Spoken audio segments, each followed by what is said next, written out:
He was once Australia's hottest prospect in mixed martial arts. Then he just dipped and went to Australian boxing and nearly messed around and became a world champion. Now he's doing something slightly different, but twice as cool. It's Issac, the Headsplitter Hardman, and we got him here. Big win at the Aussie MMA Instagram page and give us a bit of glow up, which is we're Don't killing. forget to check out Australian MMA magazine. That guy is doing the right things too, so let's go. Welcome to the Australian MMA podcast. My name is Mitchell Tinley, and what a guest! Been wanting him for quite some time. Issac, Headsplitter Hardman. He is, look, this is one of the most entertaining chats you will ever hear. He talks a gag of shit, and he's probably one of the most qualified men in combat sports in Australia. Issac Hardman, if you don't know, was a former 8-0, 9-0 mixed martial arts fighter. He was extremely talented. Let me find the exact thing. 8-0. He's taken on guys like Kieran Joblin, Khan Offley, of which he has beaten. Khan Offley, of course, made the finals of the Ultimate Fighter and now in the UFC. He's like a 3-time Australian champion. He's even beaten guys like Glenn Pettigrew, who fought for the Eternal MMA Welterweight Championship and took on Jack Della. So it's like Issac Hardman's this absolute stud of a guy, and he's been around like nothing else. He then just randomly dipped and went over to boxing, and he was sort of like incredibly like underqualified to do it in terms of being like a traditional fighter and whatnot. And he went as far as to fight Michael Zerafa, who, if you don't know, even if you don't know boxing, you know who Michael Zerafa is. Issac Hardman is just a dude that, like, you could give him a unicycle and he'd be in Cirque du Soleil by the end of the year. Like, he's just one of the most naturally gifted, naturally talented guys. And look, he does not hold back at all. He had a massive fallout with No Limit and the Australian boxing guys who, look, full disclosure, Australian MMA, I know sweet fuck all about boxing. So if any other boxing guys out there are like, that was wrong, I don't know. But look, it is an interesting insight. As a man that was 8-0, and honestly, like you find out in this chat, he was like Sean Shelby had called him, the guy that basically books the guys to get into the UFC. They called him. And if it wasn't for an injury that he got, he very much would have made it to the UFC. And then, like I said, to go into boxing and take on a guy like Michael Zerafa, who, you know, has taken on Nikita and Tim Tszyu, and that's like the top of the top when it comes to Australian boxing. He absolutely unloads on Australian boxing as well. But now he's doing a new competition, a new sport called International Brawling Championship. It is essentially like, do you remember the cage Muay Thai that John Wayne Parr used to do? Imagine that, but it's just like, it's like caged boxing. So it's just dudes with 4-ounce gloves, but it's only hands. And look, it is very, very brutal. I think the stat was 2 million views in the first 24 hours. That's from their mouth, not mine. Didn't investigate it. Why would you? Seem like trustworthy guys. But look, they've got their next show coming up, which is headlined by Issac Hardman. International Brawling Championship 2 for the middleweight championship over in, is it Townsville, Brisbane? I really should have known all these details. We've got Hardman taking on Towns for the IBC middleweight title. It will be on pay-per-view. It'll be on KO. They've got like deals with Fox Sports. Like, it is a sport you probably have not even heard of. And Issac Hardman is looking to become like the Chuck Liddell for this sport in Australia, the way Chuck Liddell was for the UFC, just the front runner, the man that is pushing it, bringing the action and pushing the sport forward. Look, bit of a ramble, I know, guys, and bit of a unique sort of guest as well, because it's not exactly Australian MMA, but you need to know just how talented this guy was in our sport. And once in our sport, always in our sport. So we're always going to support him till the very end. And it's a pretty interesting event of just two guys trying to knock each other out. It's going to be super exciting. Check it out, November 28th. Basically, if you want to find out more, because I'm borderline retarded when it comes to this sort of stuff, go hit up International Brawling on Instagram and you can find out more. Guys, time codes will be below because I've talked for like 5 minutes, but it really is worth it, and it needs a bit of backstory as well. Go and subscribe to the YouTube page, Australian MMA _, and of course on Instagram. Check it out, guys. We'll probably cover it a little bit more. But without further ado, Ladies and gentlemen, it's Issac, Headsplitter, Hardman. Ladies and gentlemen, welcome to the show, a man we've wanted for quite some time. It's the Headsplitter, Issac Hardman, mate. Welcome. Thank you, mate. How's training been going? I believe, did you just finish sparring or what was happening? Yeah, just finished some sparring with over at the boxing shop, Shannon Davies, Olympian, country boy, hard ass, strong. He's a ripper bloke. First impressions go a long way in my book, and he's a fucking top bloke in my book. Even better bloke than he is boxing. He's a great boxer. So yeah, he got some good rounds in. I got another set coming up on probably Monday, Tuesday. Now I'm not cutting heaps of weight. I might be sparring Thursday and the weigh-in. You know, you never know. So I'm feeling fucking awesome, mate. Feeling deadly. It's all coming together. You know, you go ride the emotions of, you know, fights and stuff. Am I good? Am I good? And then you get the reassurance from your coaches. Fucking, I'm on fucking fire. Let me tell you.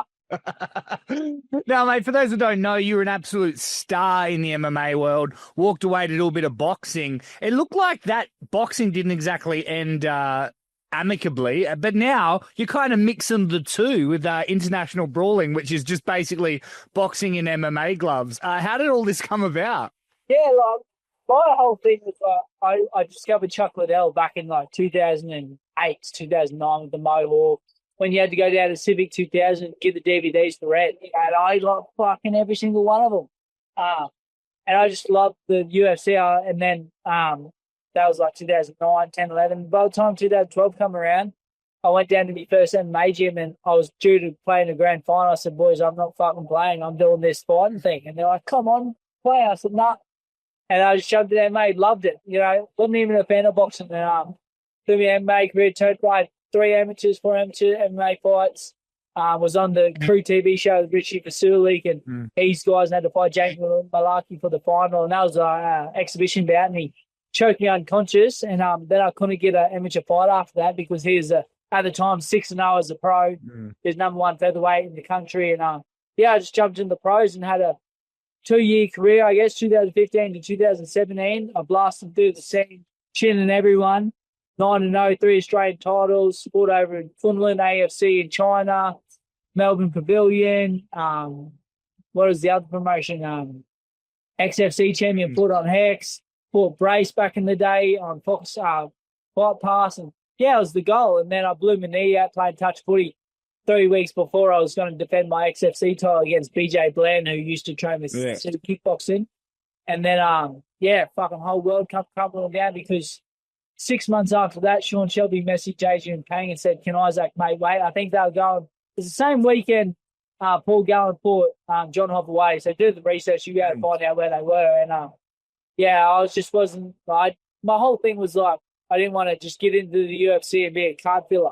So I didn't want to cut all this weight to 70 kilos. I hadn't wrestled because I blew my ACL out and then just get beaten and be a card filler. So I thought, no, I'm going to commit to the boxing. Did the boxing, chin old mate in the first round, and then the promoter come knock and said, mate, I like the way you do it. Do you want to see some numbers? I said, put some numbers on a piece of paper, and he did.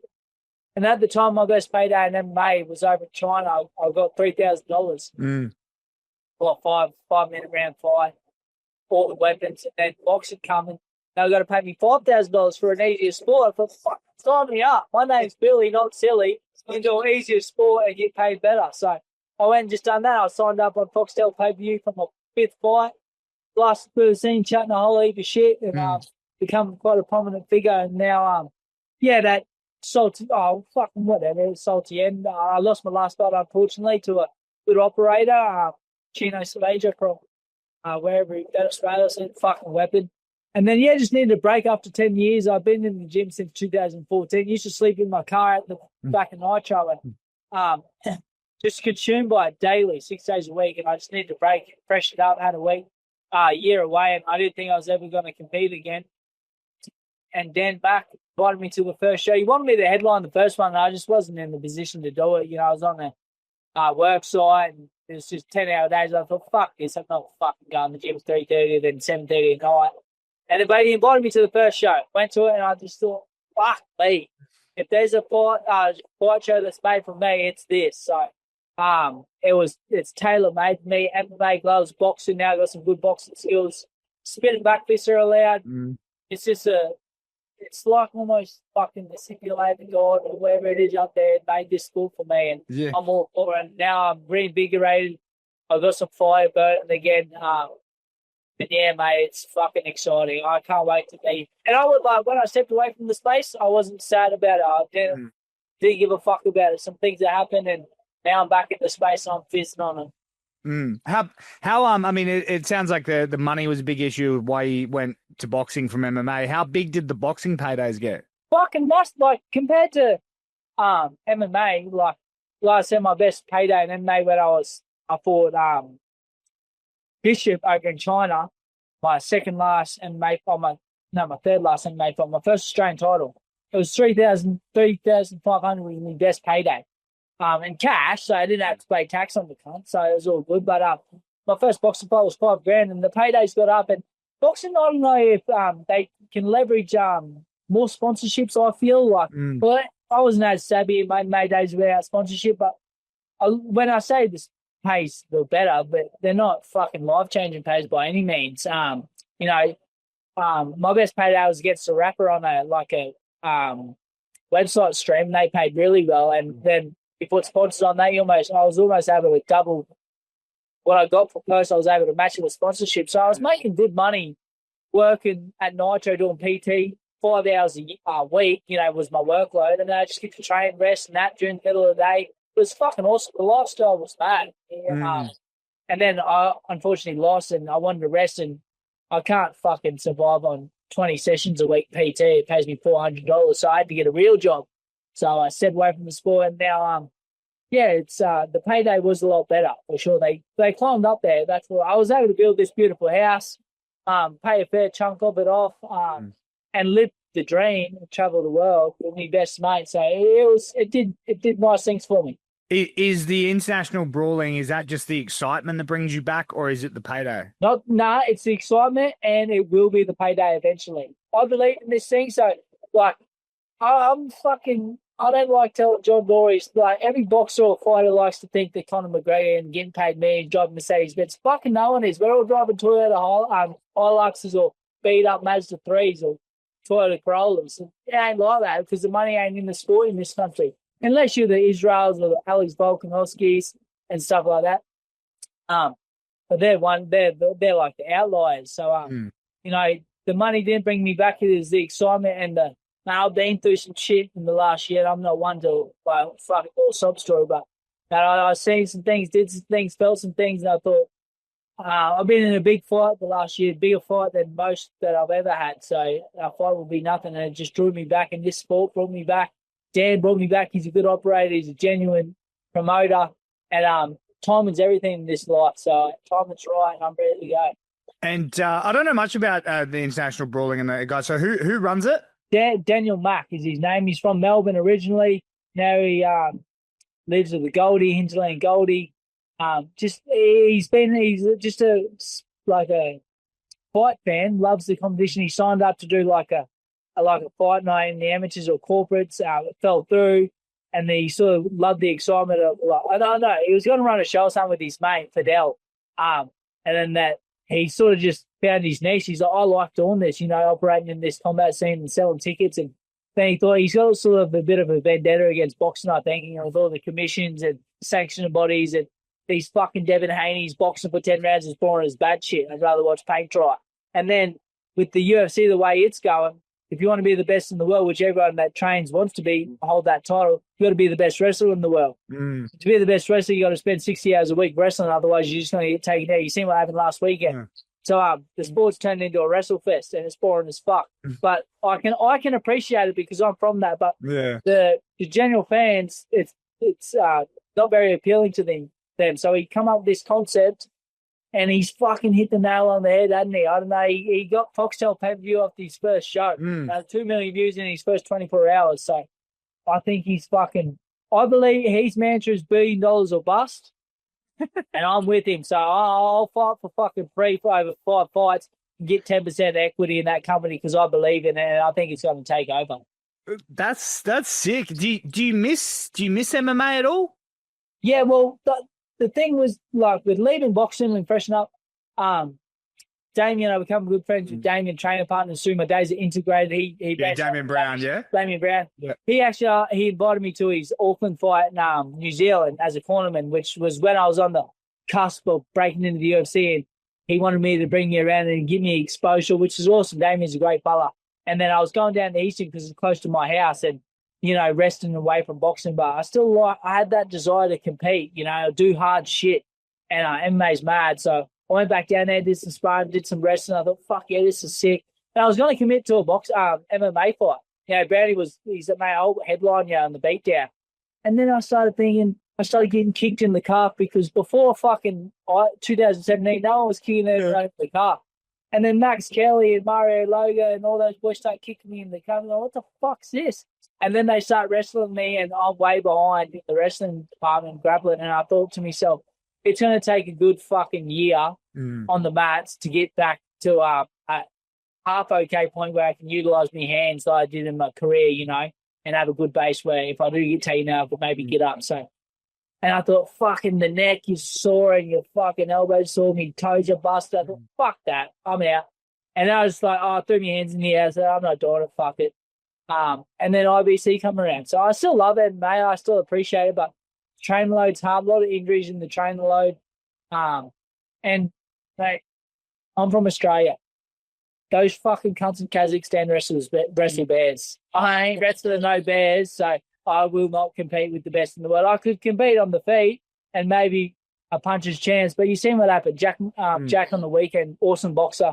As soon as one of those blokes get a hold of you, fucking see you later. Yeah. Do you regret not chasing it though? Because you probably would have eventually ended up in the UFC. No. What if? I don't like doing the what ifs. What if I had beaten Zerafa? Yeah. I was on to a world title eliminator. What if I didn't lose my last boxing fight? I would have been onto another world ranking. Yeah, I was already world ranked. What if I could have turned into a fight against someone else? Fuck, what if's a gay? So I got an unblemished record, so that's always good to kick back. Like, I was a guy at the time. I fucked you all up. So I'm not bitter about it, or I'm not salty on myself or not pursued it, because I went and pursued boxing and it built my house. It introduced me to my wife through the gym. Fuck no. If I stayed in MMA, I might not have my daughter. Yeah. Were you surprised? I know it sounds stupid, but were you surprised at how well you did at boxing? Sort of looking back, because I was a fucking terrible boxer in my MMA days. I look back at the MMA highlights, I think, fuck, if that Issac was to fight this Issac, I would fucking light him up like a Christmas tree. But back then, the boxing standard wasn't very good in MMA. And it still isn't. It's getting better with Topuria and stuff like that. It's getting crisper, but it's different. It's a different range. It's a different everything. You can't box and slip and roll because there's elbows and kicks. I remember when I thought I was getting good at boxing, I dipped down and someone set a knee right on me beak, and I thought, oh, fuck that. So I was a little bit, I was young too. I think my first boxing fight was 22. I knocked someone out.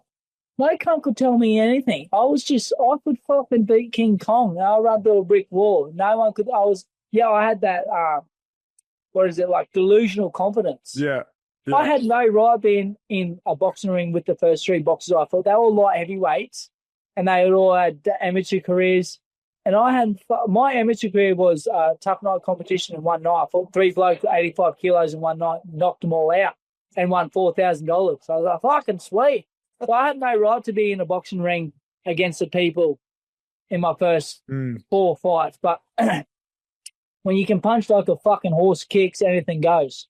Yeah, it kind of feels like, and then even through your boxing career, you kind of dressed almost like an MMA fighter. You kind of fought like an MMA fighter at the start. Yeah, like my first 3 knockouts were fucking brutal in the first round. I hit the cut and then I finished him. I attacked those. And later in my career, I started being a bit more of a boxer, picking the jabs, taking your time. The first 2 were just fucking let's go. Even the first one, I wore my MMA shorts and my wrestling boots. I didn't even wear the body shield they wear. I just wore an MMA cup. And after I knocked the cunt out, I was shadow boxing, throwing head kicks. They would have been like, "Who's this fuckwit? It's the Headsplitter. Welcome." What's your thoughts now on Australian boxing? Is it Is it Oh. good? Is it backwards? It's going down the fucking toilet, I reckon. So How come? just shitbox promoters, like shitbox promotions that want the golden handcuff these athletes and they won't let them go fight. If they all just got together, which they never will, and just made an agreement and they had their run sheet, all right, No Limit's going to do February, April, September. Ace Boxing's going to do January, May, July. The other one's going to do this and just not bicker over shit. They get wind of like a show that it's 22nd of September. Fuck, we're going to do the 23rd of September. You know, and then there's this like the Fox Sports fucking like stronghold, and if you want to be on TV, you got to fight for No Limit, and then yeah, it's fucking gay. Like it's annoying, and now Tim's been beaten the way in the fashion he got beat. He was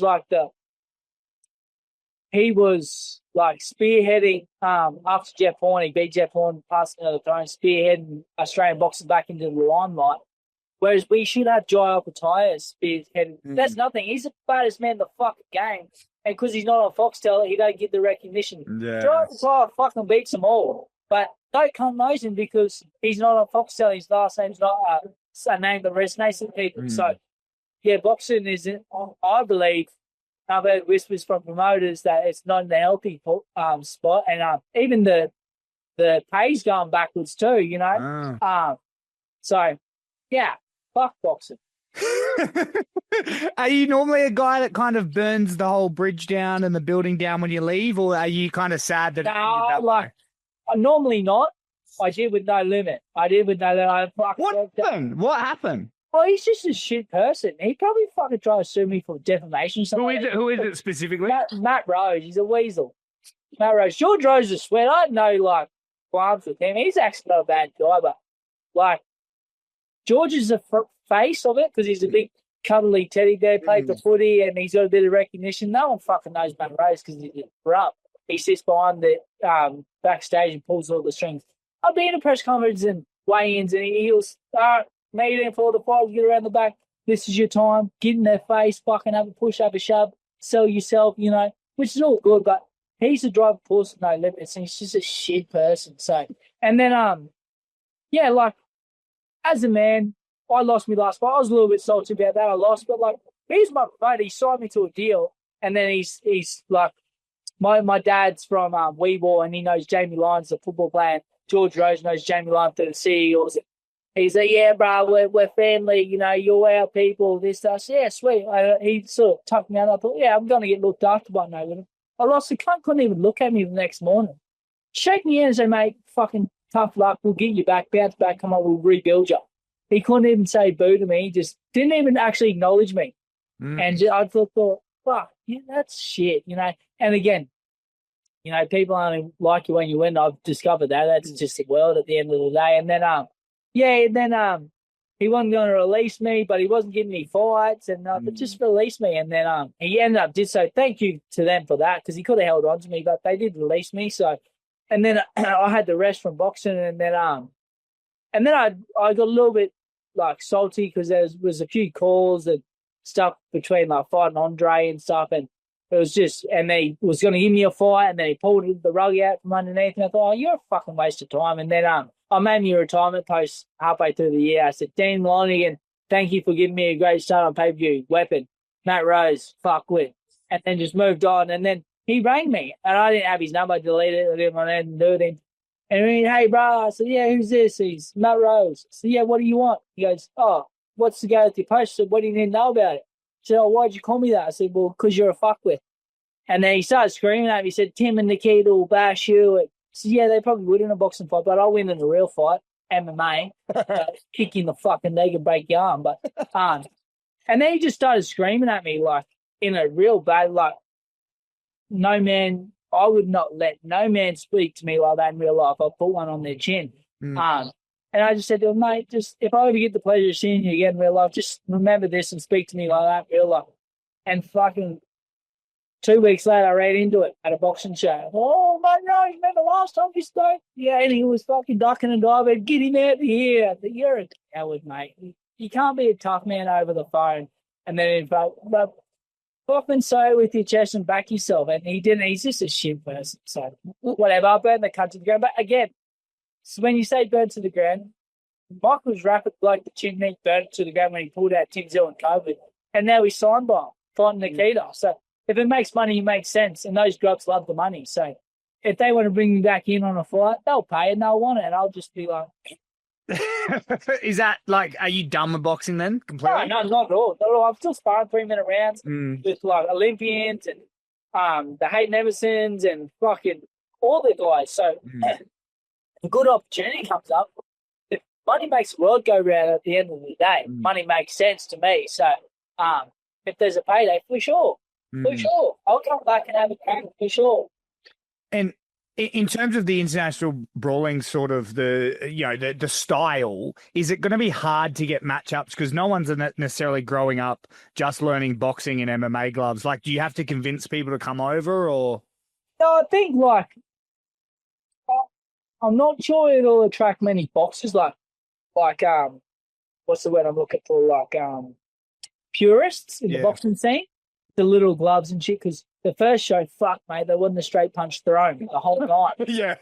But fuck, every single fight, I'm telling ya, hand on me heart, swear to fucking me daughter, every fight I had a holy fuck moment. My hands were over their head every fight. You know, you don't get that. So I think it like, then again, like, if you don't got a zero against your name in boxing, it's just off to the side. So maybe these guys that are really good, that have 4 losses, 5 losses, 2 losses, 3 losses, I'll put my hand up for that.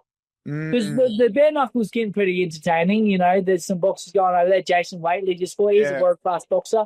And fucking when BKFC was coming to Australia, I put my hand up. I was going to fight this Russian for a good amount of money. And that's the only reason I was doing it for the money. But I had to, like, convince myself. I'm like, bare knuckle, fucking hell, it hurt. So it might entice people that want to do something a bit more raw, but without the aspect of all these superficial cuts. Yeah. So, I was going to say it's a good middle ground, like the Dim Skillies, the Josh Coons of the world that are like not Skillies and Josh Coon in an IBC fight. Coaching fucking mate, because basically they had an IBC fight their first fight. It's just a little bit smaller of a cage, 2-minute rounds, so you get to fucking go even more flat instead of the 5-minute rounds. Hard boxing like that for 5 minutes, but for 2 minutes with a minute and a half rest, fuck you. Fill it back up with fucking to the brim. You're ready to go again, fresh as a daisy. So what excites you the most? I mean, there's little different variations. You got MMA, you got bare knuckle fighting, you got 1-minute scraps with Dan Hooker. You've got this IBC stuff. Like it's like there's so many different variations. Which one really gets you going? IBC because it's on pay-per-view. Like Dan's just fucking mad. I seen. How do you do that? Like it's a. I seen the fathers call out, and he had a fucking football field full of fathers, which is sick. And over in New Zealand, I hit him up for the first one in Bali. And he said, I'll bring you over. Oh, Thailand, wherever he was. And the weight limit was 78. I was about 84 at the time. I'm like, oh, fuck. In the same way. And I said, I'll do the next one. And then the next one happened to be the super heavyweight. I said, I'll come over. He goes, they're super heavyweights. I said, yeah, well, fucking mine, not a super heavyweight. And thank God he didn't bring me over because some of those guys could have passed on. But like it's in the backyard.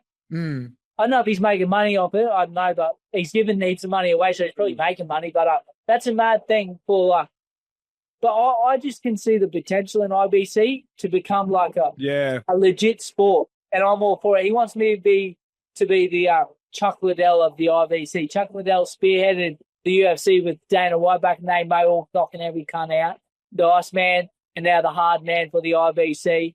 I've got to spearhead it, and then when I fucking clean everyone's clock, and I'm done with it, and it's established as the legit, he's managed $1 billion or broke. When it's set in stone and he's making good coin, I'm just going to jump on that commentary table and have a good little salary there. Thank you, Uncle Dan. Well, it's funny because you're the perfect guy for it because you kind of got your finger in every pie. Like everyone in MMA still remembers you. Everyone in boxing still knows you. Like it's you can kind of you got to do a few more tie fights. Dan's not a dummy. Like he's seen that, and I've got my fingers in, like you said, a couple of pies across the hybrid sport that makes it too. And I think like he believes in it, I believe in it, and he needs someone with a bit of notoriety because without knocking the first show, he was fucking sick. That's what sold me. First time I walked in, I thought, first fight, the boys got the memo. He's obviously worded them up, say, boys, do that last stand up the first round and fucking sent the 3-pot fight. And after the first round, the first fight, it was the last stand and it was off tap, you know. And yeah, I think it's just got to do really well. And yeah. Well, it is because I had no idea. Like, I liked the idea, but I didn't know anyone the first one. Yeah, so that's where I was going. I lost track.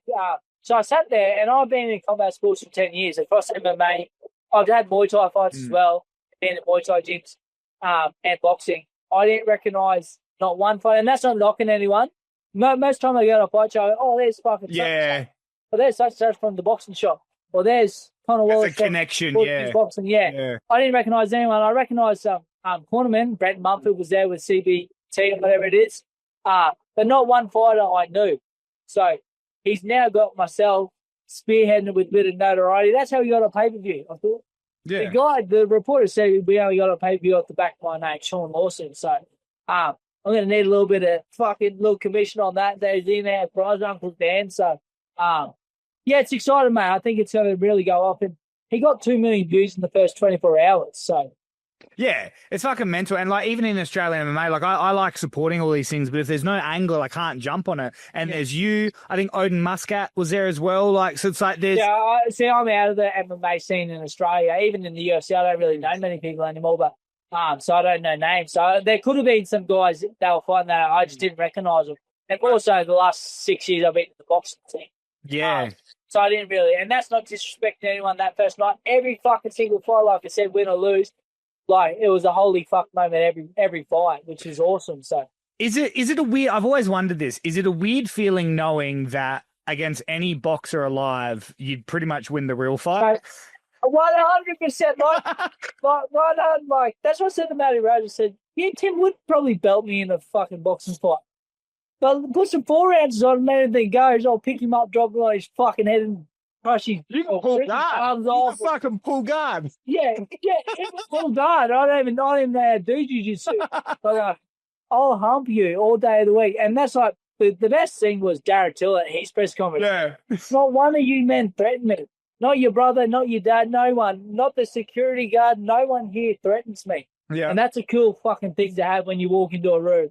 Yeah. No, without saying like, I go down to the shopping centre, I sort of think simulation broke out or something broke out. I'll back myself against 95% of the people in this room. There could be some fucking weapon jiu-jitsu guy, but I've got these.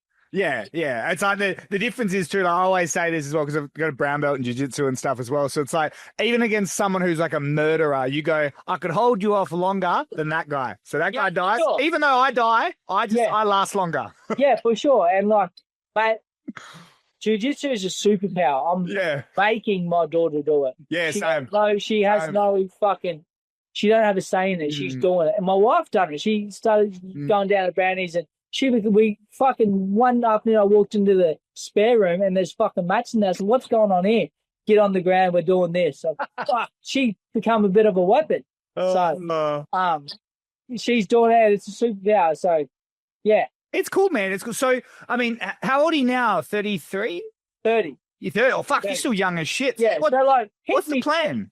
Well, like, that's the thing. I like the science. I back myself on the science. I like to see the proof.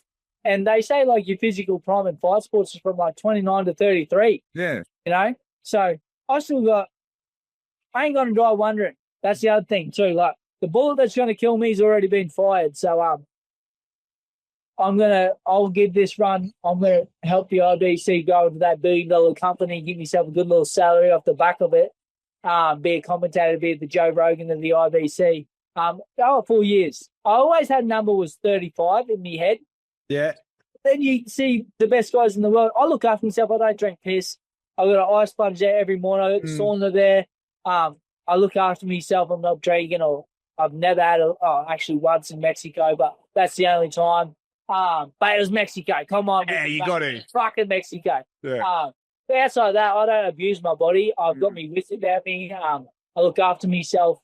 So I could do it until 36, 37. But I've got a family, a growing daughter. A lot of things come into it. But yeah, 35 was always my number. So yeah. Yeah, cool, man. All right. Well, I mean, for those that don't know how to sort of watch it, where can they find it? KO pay-per-view. So that's crazy.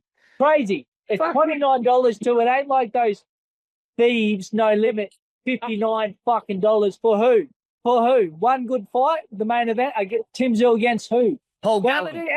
anytime he fought here in Australia, it wasn't against the best, Tony Harrison, but he wasn't training he wasn't training. He was a year and a half out the gym. He was being a coach with Bombay or whatever his name is. So, $59 for one good fight? Fuck that. Pay $29 for a fucking 11 fights that'll blow the socks off you. Well, mate, talk about your opponent quickly. I know fuck all about him. What can we expect? He's got like I think 9 professional boxing fights, light heavyweight, so he's bigger than me. He fought Xavier Fletcher, lost to him. Xavier's a good operator. So, fuck, mate, credit to him because I couldn't get a fight in fucking 10-ounce gloves. Oh, fucking the balls on this bloke. I commend him. So now I might even have to buy him a beer after I fucking iron him out. Because well done to him because, yeah, good on him. He's a good operator. He's got good shape. He's got a good jab. He's big. He's got a whole heap of hair and he's had that on a punch off him. Yeah, he's actually a good dude. Like, he rides balls and shit from his Instagram. He does like 100 fucking kilometer ultras. And so he's pretty sturdy up top. He does hard shit. But he's never fucking fought me. He's going to find out. What's your prediction for the fight? Oh, chin to come. It's over. It's over. Walk away. Walk away. Whether it be the first round, the second round, the third round, or the fourth round. I only just did some 2-minute rounds just to feel the thing. And I've done some 2-minute rounds with amateurs, and they fight at a pace which is unrealistic. And I thought it would be like that, but fuck, mate.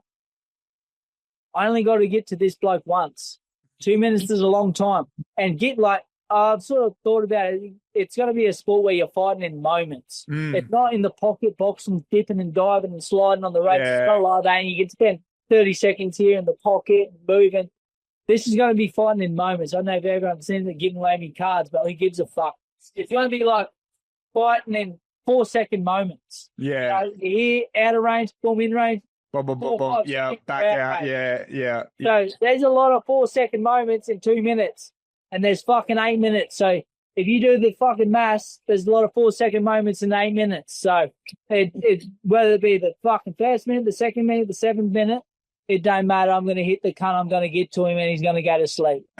And, mate, finally, before I let you go, I ask everyone this. I might as well ask you, after it's all said and done, how does Issac Hardman want to be remembered in combat sports?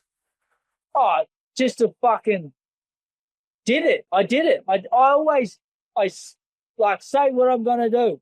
I said in my 7th fight, I'll fucking fight the Australian champion. I'll fucking beat the cunt. And I did. I shot myself in the foot because then I couldn't go back and fight the tuk-tuk driver. But, yeah, just real. Like, honesty is the best policy in my book. I learned that from my mentor. So just be real and authentic. Some people can't stand me. Whatever. I look back at some of the shit back in the day when I was coming through the South, think, fuck, you're a cockhead.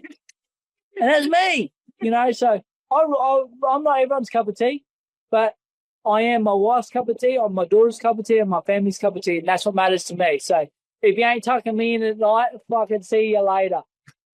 Mate, you're an absolute legend. Thank you for taking the time, and I'll see you on the other side. We'll keep this going.